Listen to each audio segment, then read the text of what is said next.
పురాణాలలో విశ్వ చరిత్ర.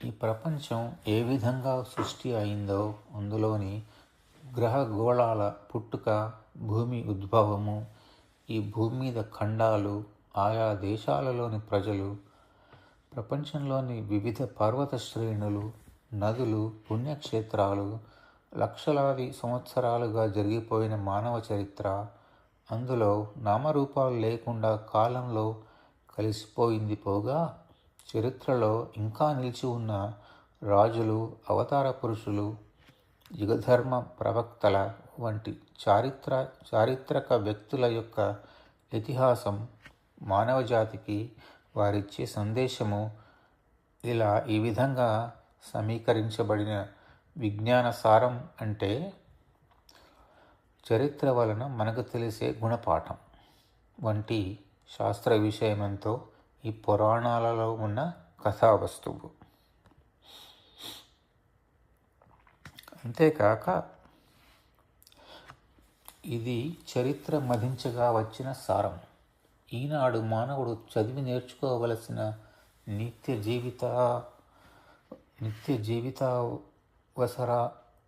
జీవితావసరాలైన మహాసత్యాలు, వాటిని అనుష్ఠించడం వల్ల మానవుడికి, మానవ జాతికి ఏ విధంగా మేలు చేకూరుతుంది అన్న విషయం కూడా మన ఈ పురాణాలలోని కథావస్తువే.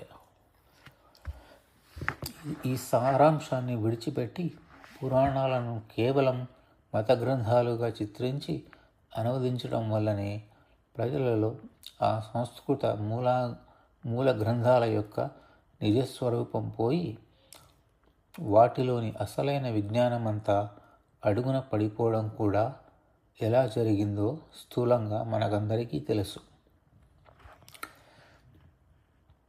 తెలుగులోకి పురాణాలు, వేదశాస్త్రాల వంటి మహాసాహిత్యాన్ని సరిగ్గా అనువదించకుండా ఆయా కవులు సొంత పోకడలు పోయి కల్పనలు చేస్తూ శతాబ్దాల తరబడి ఈ తీరున ఇలాగే జరగడం వల్ల ప్రజల్లో చివరికి నాడు ఈ పురాణాల యొక్క ముఖ్య సందేశం ఏమిటో కూడా ఎవరికీ అసలే తెలియకుండా పోయింది.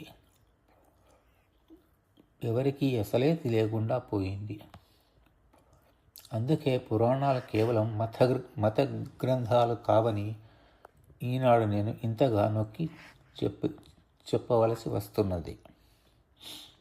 ఎందుకంటే పురాణాలు మానవ జాతి యొక్క చరిత్ర,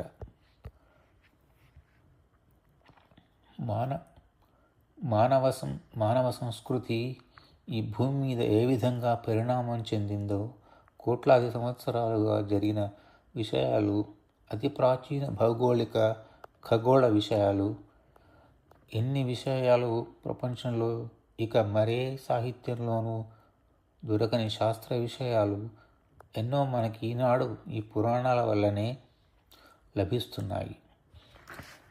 ఇవి గనక నశించిపోతే శాశ్వతంగా ఈ ప్రాచీనమైన మన భూగోళ చరిత్ర, దానితో పాటు వచ్చిన అంతులేని విజ్ఞానమంతా కూడా నశించిపోగలదు. ఈ కారణం చేతనే భారతీయులమైన మనం ఈనాడు మన పురాణాలను సరిగ్గా అర్థం చేసుకోవడం మన అవసరం. ఇది మన విధి అయి ఉన్నది. వ్యాసుని విచిత్ర రచనా విధానం. వ్యాస మహర్షి మహాభారతాన్ని రచించిన విచిత్రమైన రచనా పద్ధతి గురించి ఈ అధ్యాయంలో పరిశీలిద్దాము.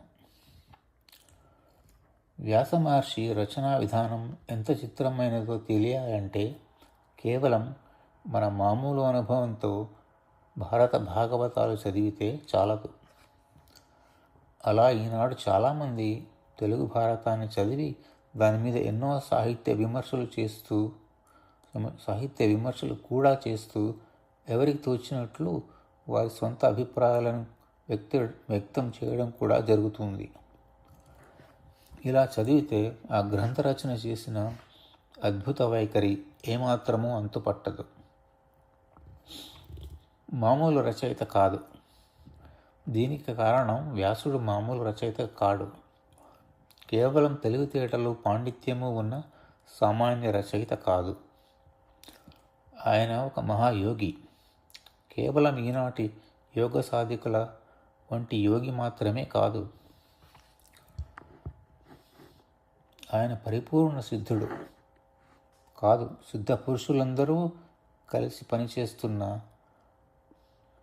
పరమ గురుమండలికాయన పీఠాధిపతి, ఒక పరమ గురువు. ఆ తక్కిన ఋషి మండలానికి గురుమూర్తి వ్యాసుడు. పరమగురువు అంటే అసలు ఈ పరమగురువు అంటే ప్రత్యేక అర్థం ఉన్నది. సిద్ధయోగంలో దీనికి సాంకేతిక రహస్యమైన అర్థం ఉన్నది. అదేమిటో తెలియాలంటే మన కాలంలో ఈ పరమ గురువులను హిమాలయాల్లో దర్శించిన రష్యను సిద్ధురాలు అనుభవాలు తెలియాలి. అవేమిటో చూద్దాం. అమెరికాలో ఒక గదిలో కాగితాలు గుట్టలు గుట్టలుగా పడి ఉన్నాయి. వాటి ముందు బ్లావెట్స్కీ కూర్చుని ఉంటుంది.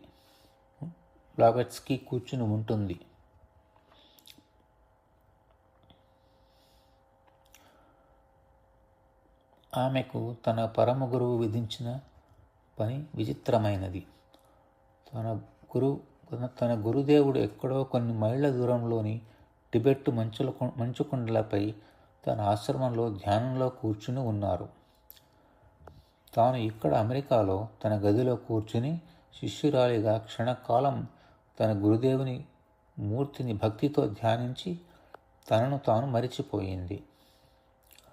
ఆమెకు ఏదో అనిర్వచనీయమైన నిద్రమట్టు వంటి మైకం ఆవేశించి తానెక్కడ ఉందో తెలియని స్థితిలో ఉంది. కలం మాత్రం కాగితం మీద శరవేగంతో రాస్తూ పోతోంది. పేజీల పైన పేజీలు దొర్లిపోతున్నాయి. ఆనందంగా తనలో తాను కునిరాగాలు తీసుకుంటూ బ్లావెట్స్కీ రాసుకుపోయింది. ప్రవాహంలాగా రచన సాగిపోతుంది. సాయంత్రానికి తన టేబుల్ మీద కుప్పగా పేరుకుపోయిన ఆ కాగితాలను కట్టకట్టి చూస్తే తానే ఆశ్చర్యపోయింది. అందులో విశేషాలేమీ ఆమెకు అంతు పట్టేవి కావు. అందులో భౌతిక శాస్త్రం, రసాయన శాస్త్రం, ప్రపంచంలోని అన్ని మతాల వేదాలు ఒకటేమిటి అనేకం ఉన్నాయి. అంతేకాక అనేక దేశాలలోని మారుమూల లైబ్రరీలలో పుస్తకాలలోని వాక్యాలు ఒక్క మాట పొల్లుపోకుండా పేజీ నెంబర్లతో సహా ఉదహరింపబడటం చూసి ఆమెతో సహచరుడుగా జీవిస్తున్న యోగమిత్రుడు ఆల్కాట్ దొర ఇహ ఉండబట్టలేక అడిగాడు, ఈ గ్రంథాలన్నీ ఎప్పుడు చదివేవు? అన్ని విషయాల మీద అంతులేని పాండిత్యం మాట అలా ఉంచి అందులోని వాక్యాలతో సహా ఉదహరించడం ఎలా సాధ్యపడింది అంటూ. దానికి ఆమె ఒక చిరునవ్వు నవ్వేసి ఎదురుగా గోడ మీద నిత్యం తన పూజలు అందుకుంటున్న తన గురుదేవుని చిత్రం వైపు సైగ చేసింది. ఒక్కసారిగా ఆల్కాట్ దొర నిర్ఘాంతపోయాడు. గబగబా వచ్చి ఆ టేబుల్ మీదున్న కాగితాలు తిరగవేశాడు. ఆశ్చర్యం, తన కళ్ళను తానే నమ్మలేకపోయాడు. ఒక్కొక్క విషయానికి ఒక్కొక్క శైలి, ఒక్కొక్క దస్తూరి. ఇదంతా ఏ ఒక్కరూ చెప్పింది కానీ వ్రాసింది కానీ కాదు. అసలు అది బ్లావెట్స్కీ వ్రాత కాదు, రచన కాదు. ఆమె చదువు అంతంత మాత్రమే. క్షణంలో అంతా గ్రహించాడు ఆల్కాట్ దొర. టిబెట్ దేశంలో ధ్యానంలో కూర్చుని ఉన్న పరమ గురువులు ఆమె శరీరాన్ని తమ పనిముట్టుగా వాడుకొని శక్తిపాతం ద్వారా యోగశక్తితో ఆమె మెదడులోని ఆలోచనలు కరెంటు ప్రవహింపచేసినట్లు వాక్యాలు, పంక్తులు, విషయాలు ధారాపాతంగా ధారపోయటమే కాకుండా ఆమె శరీరాన్ని ఆవహించి తమ తమ విజ్ఞాన సముద్రాన్ని ఆమె కలం ద్వారా జలపాతంలాగా వెడలగక్కారు. ఫలితంగా విజ్ఞాన సముద్రం లాంటి మహత్తర గ్రంథం అదే సీక్రెట్ డాక్ట్రిన్ పుస్తకం రూపుదాల్చింది, పరమ గురువుల డిక్టేషన్తో.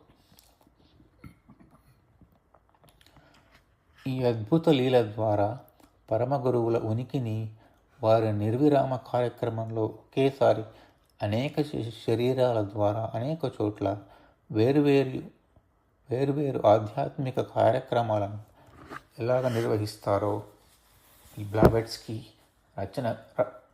బ్లావెట్స్కీ గ్రంథ రచన జరిగిన తీరును బట్టి తెలుస్తుంది. వారి విచిత్ర గ్రంథ రచనా పద్ధతి కూడా తెలుస్తుంది పై అనుభవాల ద్వారా. 1887లో కలియుగంలోని ఆఖరి శతాబ్దం ఆరంభమవుతోందని, ఇలాగే సీక్రెట్ డాక్ట్రిన్ గ్రంథం వ్రాసి ఆ తర్వాత కూడా ఈ సిద్ధ గురుమండలి సరిగ్గా ఇదే విచిత్ర రచనా విధానం ద్వారా ఇంకొక పాశ్చాత్య మహిళ ఎలిస్ బెయిలీ యొక్క శరీరాన్ని ఉపయోగించి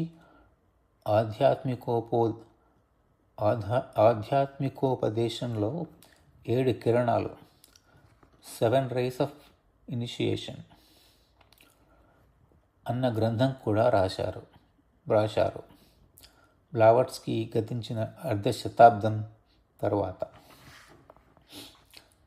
కనుక పరమ గురువులు పనిచేసే మార్గంలో శిష్యుని మనస్సు ద్వారా అతని శరీరము, మెదడు, అతని అవయవాలను కూడా పనిముట్టుగా వినియోగిస్తూ తాము ఈ విశ్వంలో నడిపించే కార్యక్రమాన్ని వారి ద్వారా నిర్వహిస్తారు. అలా చేయడం సాధ్యమా అని సందేహం కలగవచ్చు. ఎందుకంటే మనం ఒకే శరీరంలో ఉండగలం కదా. ఈ ఒకే శరీరంలోనే మన మెదడులో నడిచే ఆలోచనలను ఆపలేము కదా. మన శరీరమే ఒక్కొక్క మాట మనం చెప్పినట్లు వినకుండా ఎదురు తిరుగుతుంది. అనేక సార్లు మనం మన శరీరానికి లొంగిపోయి బద్ధకం, నీరసం, కామం, ఆవేశం వంటివెన్నో ఏడిపిస్తాయి. ఈ మన ఒక్క శరీరాన్ని సరిగ్గా నిర్వహించాలంటేనే ఇంత కష్టం కదా. అలాంటిది ఇతరుల శరీరాలను ఎలా పనిముట్లుగా చేసుకుంటారు తమ సంకల్ప శక్తికి అని ఆశ్చర్యం కూడా కలుగుతుంది. దీనికి సమాధానం కొన్ని యోగ రహస్యాలు, యోగసిద్ధులు కలిగే విధానం తెలిస్తే కానీ తెలియదు. యోగి తన శరీరాన్ని నిత్యము అంటిపెట్టుకుని ఉండడు. కన్నంలో నివసించే ఎలుకలాగా సాధారణ మానవుడి శరీరంలో జీవుడు జైలులో పెట్టబడిన ఖైదీలా జీవిస్తాడు. అతడు కర్మకు బద్ధుడు.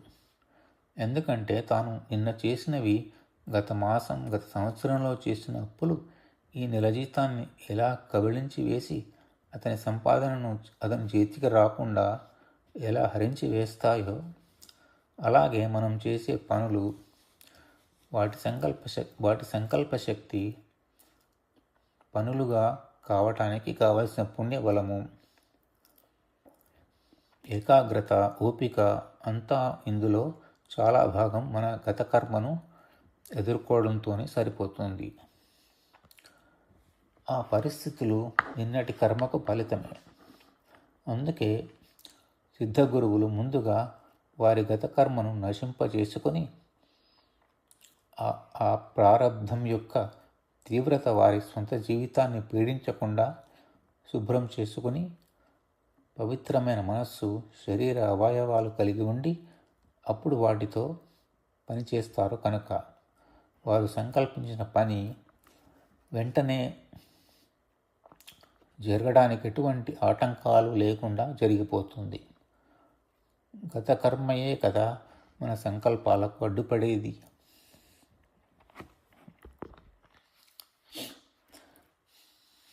ఈ గత కర్మను తగ్గించుకోవడానికి రెండు మార్గాలు.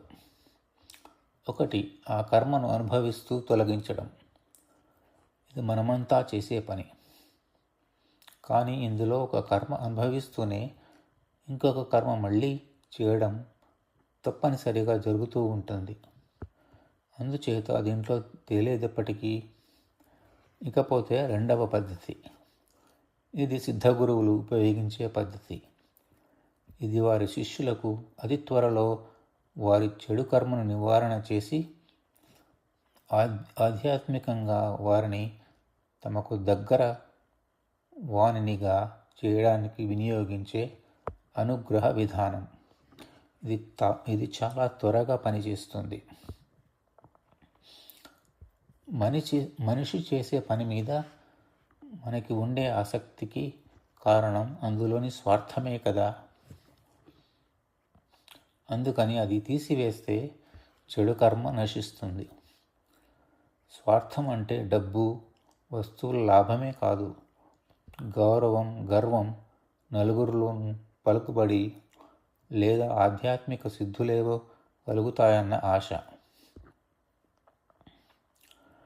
అలా కలిగితే అందరూ మనలను దేవుడిలాగా లేక దేవుడిగా పూజించాలనే రహస్య కోరిక. ఇలాంటివెన్నో కడుపులో అణగి ఉండి ఈనాడు సాధువుల్లా, సన్యాసుల్లా, అమ్మవార్లు, అయ్యవార్లు ఉండి ఆధ్యాత్మిక పని చేస్తున్నామనుకునే వారిలోని స్వార్థం కూడా మళ్ళీ చెడు కర్మనే సంపాదించబడుతుంది. శిష్యుడి దక్షిణ కోసం ఆశపడ్డా, అతని సేవలు మనకు ఉండాలని ఆశపడ్డా, వేల మంది శిష్యులు మనల్ని కొలవాలన్న దురాశ కలిగిన, ప్రపంచం మన తెలివిని, ఉపన్యాస శక్తిని, వాగ్ధోరణిని, పుస్తకాలు రచించిన మేటి పాండిత్యాన్ని చూసి ముగ్ధులు కావాలని, మనను మెచ్చుకోవాలని ఆశపడడం కూడా స్వార్థమే. ఇవన్నీ ఈ నిస్వార్థ కార్యానికి శత్రువులే. ఇలాంటి అనేక రకాల స్వార్థాల నుంచి మనసు వదిలించుకుంటే గాని నిత్య జీవితంలో చెడు కర్మని తప్పించుకోవడం సాధ్యం కాదు. కాబట్టి ఈ పరమ గురువులు శిష్యుడి నుంచి మొదటగా యాచించే గురుదక్షిణ, ఈ స్వార్థం, మన యందు మనకుండే సదభిప్రాయం, అభిమానం అన్నీ వదిలేసి కనుక పనిచేయడం జరిగితే చెడు కర్మ నివారణమవడం రోజుల మీద వారాల్లో జరుగుతుంది. ఇది ఒక నిగూఢమైన సాధనా రహస్యం. మామూలు యోగులకు అంతుబట్టని పరమ గురువుల మార్గంలోని ఆచరణ రహస్యం. అందుకని శిష్యుడి శరీరాన్ని, మనస్సును, సొంత అభిప్రాయాలను ఒక్కటొక్కటే నిర్మూలించడానికి ఈ పరమ గురువులు పెట్టే పద్ధతి సానా. చెక్కకు చేసే చిత్రిక పట్టేట్టు వంటి మెరుగు పద్ధతి. పని చేసే ఫలితం చేసేవాడిది కాదు అన్న నిస్వార్థ సేవా సూత్రం. అన్ని కోర్కెలకు గూడు ఆశలకు పుట్ట శరీరమే కనుక దానినే పనిముట్టుగా తీసుకుంటారు పరమ గురువులు. అలాంటి వాడే వ్యాస మహర్షి.